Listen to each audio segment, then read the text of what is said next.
Davis really is the perfect man in a time and in a place where there's a serious shortage of real quality leadership.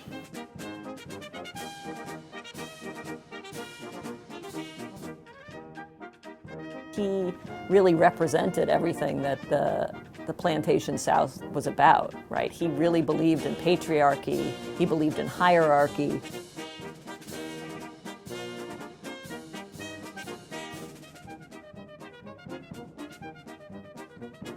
Of course, Davis was in the U.S. Congress, U.S. Senate, he was in the Mexican War. He's a military hero. He's tall, good looking, looks great on a horse. So in many ways, he's perfect.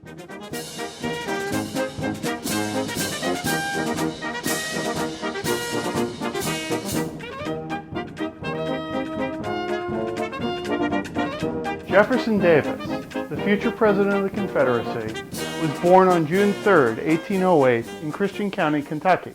Yeah, when he was a child, his father, Samuel Davis, moved the family to the vicinity of Woodville, Mississippi, where Davis grew to young manhood when he wasn't away attending school.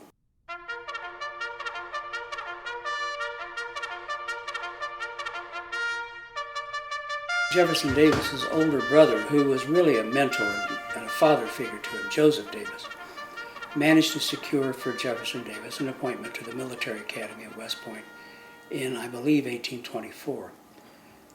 And Davis, as he was about a lot of things throughout his life, was ambivalent about going to West Point. At first he wanted to go, then he didn't want to go. He was going to West Point because his brother wanted him to go and he wanted to please his brother. Despite his indecisiveness, Davis would eventually decide to attend West Point. He was not a stellar student at West Point. He wasn't at the bottom of his class, but he was nowhere near the top. He was something of a party boy. A number of the West Point cadets, when they could, of course, for generations, would leave the post after hours when they weren't supposed to and go to a local tavern called Benny Havens where they would drink. And the accommodating Mr. Havens would serve these young men whatever they asked for. He got caught out a couple of times. As a matter of fact, he was brought before a court-martial and dismissed once, then allowed back in on application. In 1828, Davis graduated from the military academy at West Point and became a second lieutenant in the United States Army.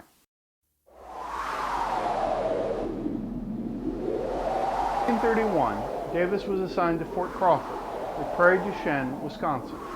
At Fort Crawford, Davis met Sarah Knox Taylor, the daughter of the fort's commanding officer, Colonel Zachary Taylor. Moxie Taylor, as she was known, was the one true love of Davis's life.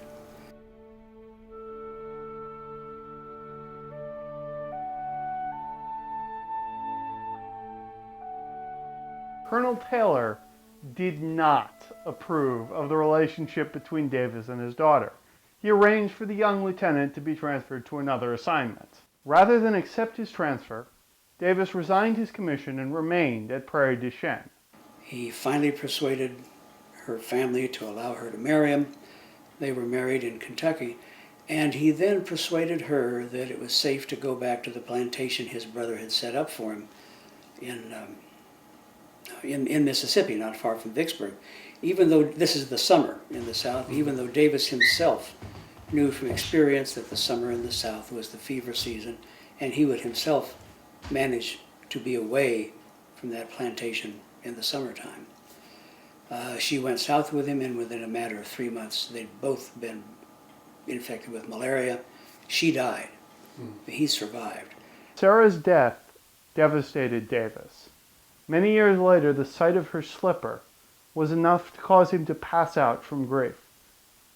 Her death altered his personality forever. The fun-loving, joyful, somewhat irreverent young man of his West Point days disappeared forever, and he became the sober, serious, taciturn Jefferson Davis that history really knows.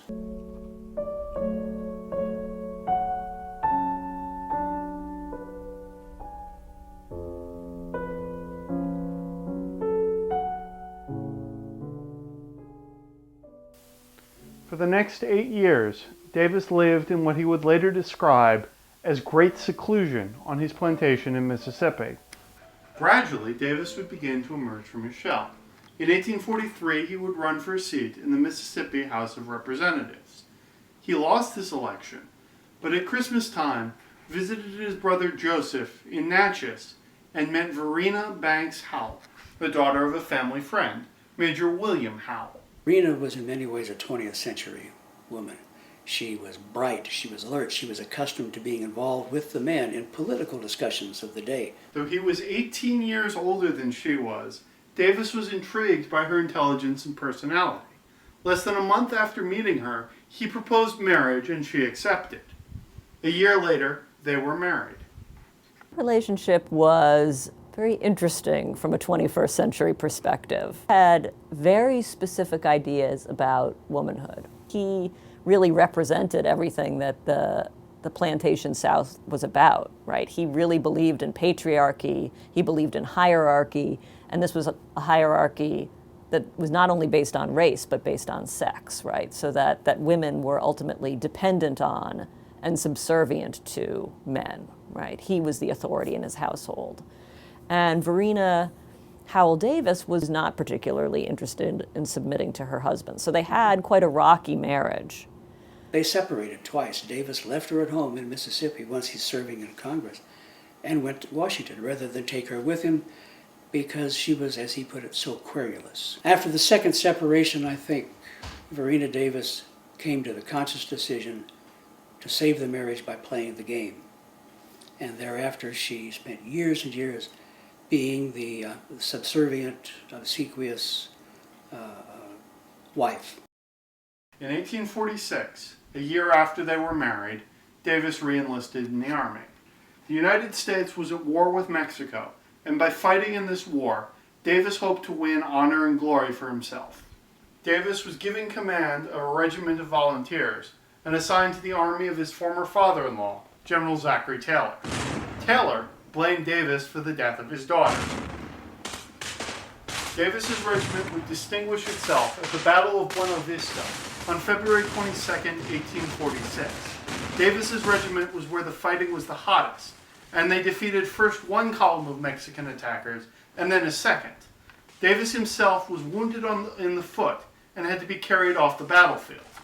When General Zachary Taylor learned of his performance in the battle, he wrote to Davis, "My daughter, sir, was a better judge of character than I was." He was lucky because what he did on the battlefield was stupid, but the Mexican commander facing him did something even dumber. And Davis lucked out and had a signal role in this great victory. Based on his status as a war hero, in 1847 Davis was appointed to the Senate. In the Senate, he served as a member of the Armed Forces Committee. In 1853, President Franklin Pierce appointed Davis Secretary of War. Was indeed a micromanager. He had the instincts of a bureaucrat. Which made him an excellent Secretary of War. After Pierce's term concluded in 1856, Davis returned to the Senate.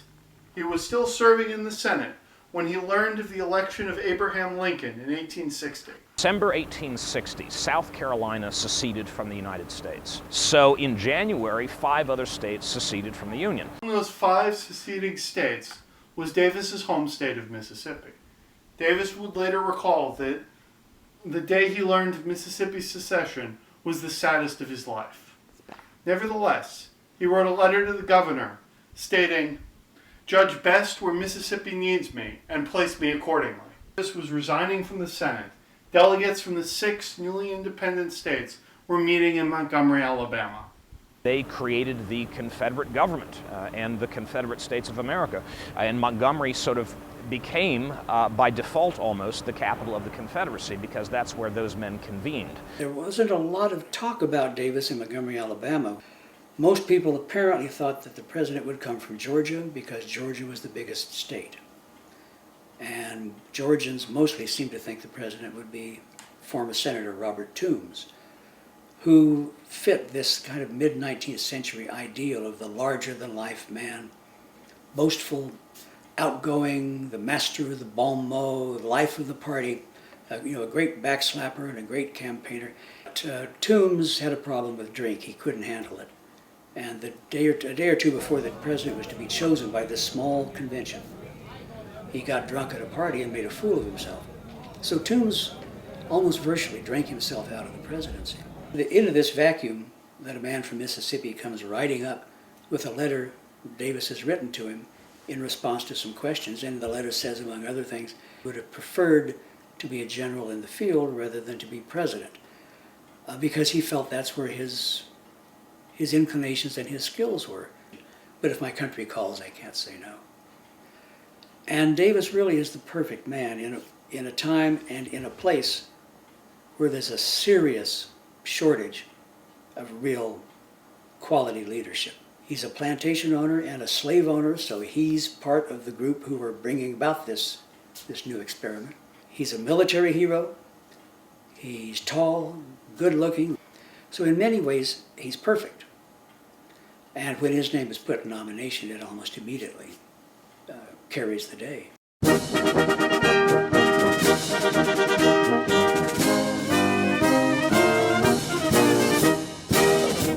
So, on February 18th, 1861, which was George Washington's birthday, Jefferson Davis was sworn in as President of the Confederacy.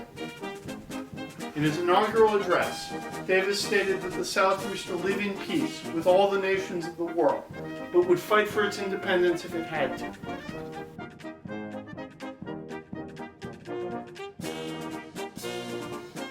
But the cheers quickly turned to sorrow. The shelling of Fort Sumter on April 14, 1861, marked the beginning of the Civil War. By April of 1865, it is clear that the South is going to lose the Civil War. The Union Army of the Potomac has advanced to the gates of the Confederate capital at Richmond. They slowly but surely stretched out the Union line. The objective was to seize the various railroads that led into either Petersburg or Richmond, cutting off supplies and forcing the Confederate Army, Lee's army, to abandon the trenches there and flee. By April 2nd, the Union Army had cut all the railroads into Richmond. At dawn, General Ulysses S. Grant ordered a general assault.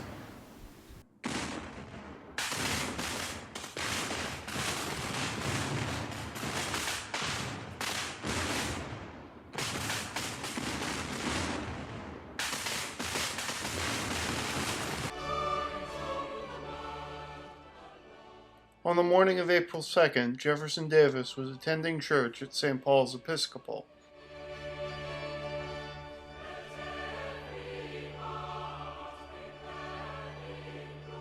Where he received a telegram from General Robert E. Lee informing him that Petersburg and Richmond had to be evacuated. I mean, he knew what was coming. He had been planning for this, even though when it actually came, he delayed accepting it. He sent Lee a telegram asking Lee for more time. He met with his cabinet, he met with the mayor of Richmond, he met with the governor of Virginia, he met with military men, including General Dick Ewell, and then went to the railroad station and spent some more time at the railroad, spending some time in the railroad president's office, and then didn't actually leave Richmond until about 11 p.m. His goal was to keep the Confederacy alive, even if there's, a corporal's guard still out in the field somewhere that's independent, standing guard over a few square feet of soil that's still Confederate, then the Confederacy is still alive. So, Davis's train reached Danville at about 5 p.m. the next day. He was met in Danville by a committee of citizens, including the mayor, James M. Walker. The mayor and this committee of citizens led Davis to the home of Danville's richest citizen, Major William Sutherland. Sutherland provided Davis with a room and the use of his office.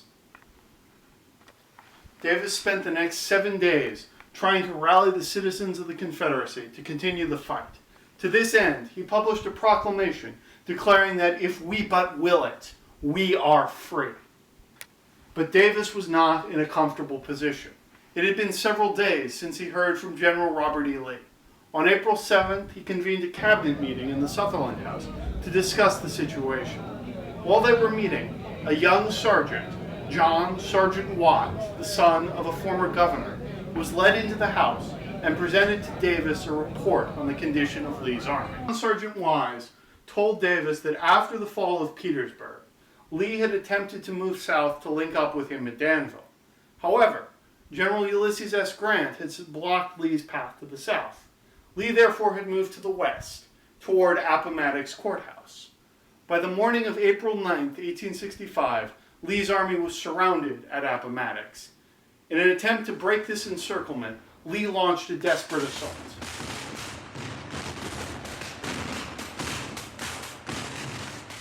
Lee's tired, hungry troops were unable to defeat Grant's superior forces, and when the attack failed, Lee had no choice but to meet with Grant and negotiate the terms for the surrender of the Army of Northern Virginia. Essentially, the loss of Lee's army is the end of the war for the Confederacy.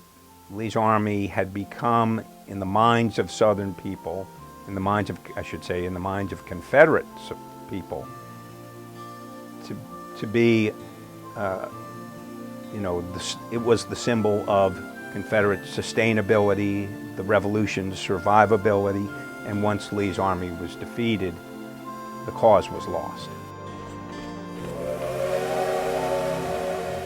Davis learned of Lee's surrender on April 10th.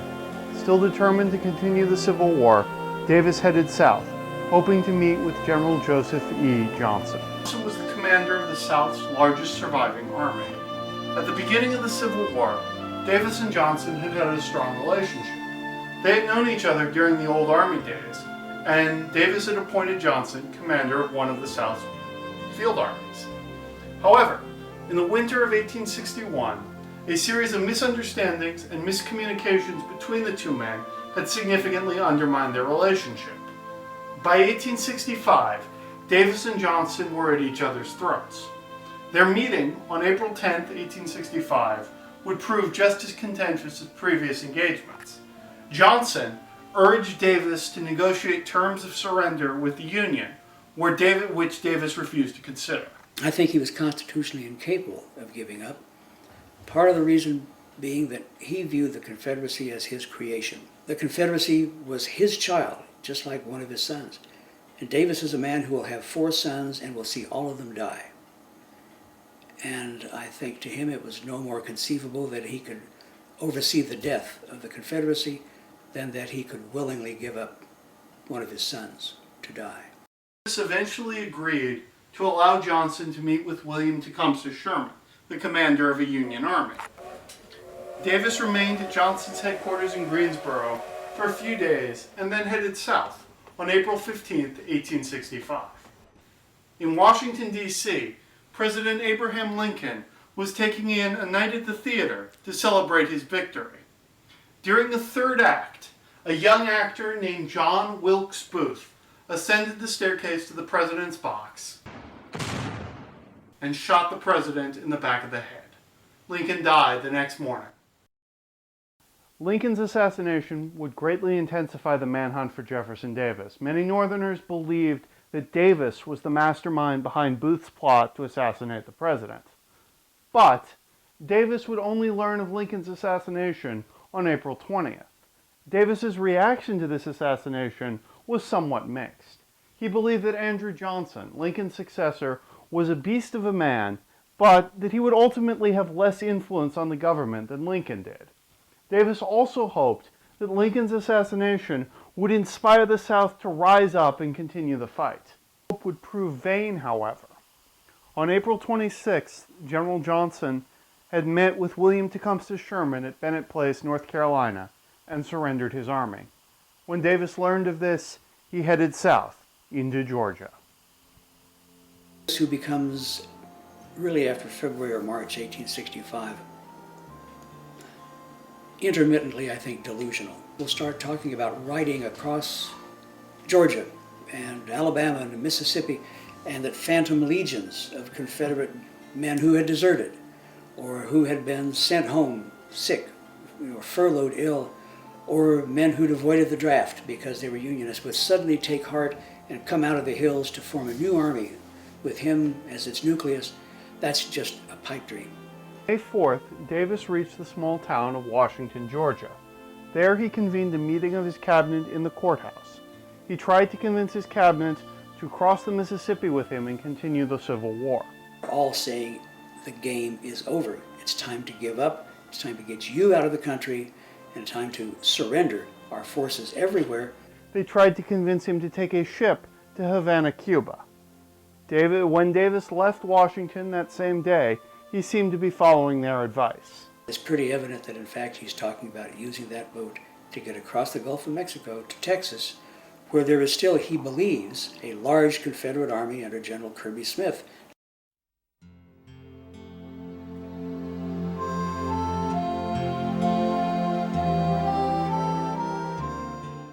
On the morning of May 9th, Davis, who had met Verena 2 days earlier, arrived at a clearing a mile north of Irwinville, Georgia. Tired from a long day of marching, they encamped along the banks of a small stream.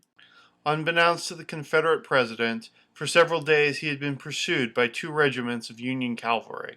Sensing an opportunity to capture him, the 2 regiments took up positions on opposite sides of the camp. At dawn, they attacked. Poor communication between the regiments, however, caused them to open fire at each other. Taking advantage of this confusion, Davis attempted to flee the camp. But a Union soldier spotted him and commanded him to stop. Davis rushed toward the man in an attempt to overpower him, but Verena intervened by throwing herself between the 2 men. Davis therefore had no choice but to surrender. There's of course been the long-standing notion that Jefferson Davis, on May 10th, 1865 at Irwinville, Georgia, attempted to escape capture by wearing one of his wife's dresses. This is, of course, nonsense. It's always been nonsense. And even the Union cavalryman, whose name I believe was Munger, M-U-N-G-E-R, who captured him, they'd have said Davis was not wearing a dress. He was wearing a coat called a raglan, R-A-G-L-A-N, named after the famous Lord Raglan who commanded the charge of the Light Brigade. And what better way to tarnish a man's ability to be a hero than to say that at the end he was a coward who tried to escape in a woman's dress. And that's a myth that really played into the needs of the Union War Department. After his capture on May 10th, Davis was taken to Fortress Monroe at the tip of the Virginia Peninsula. He spent the next 2 years confined in a small cell inside the fort.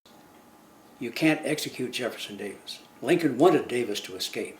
He didn't want to have to try him because if he tried him for treason and Davis was convicted, he might have to execute him, which made Davis a martyr. Ultimately, Jefferson Davis is charged with treason, but he's never actually tried. He's released on bail, and nothing ever comes of the charges after the 2 years in prison.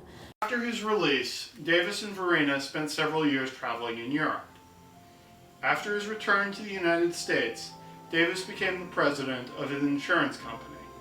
The insurance company went bankrupt, however, and in order to make some money, Davis published his memoirs, The Rise and Fall of the Confederate Government. The book was not a success.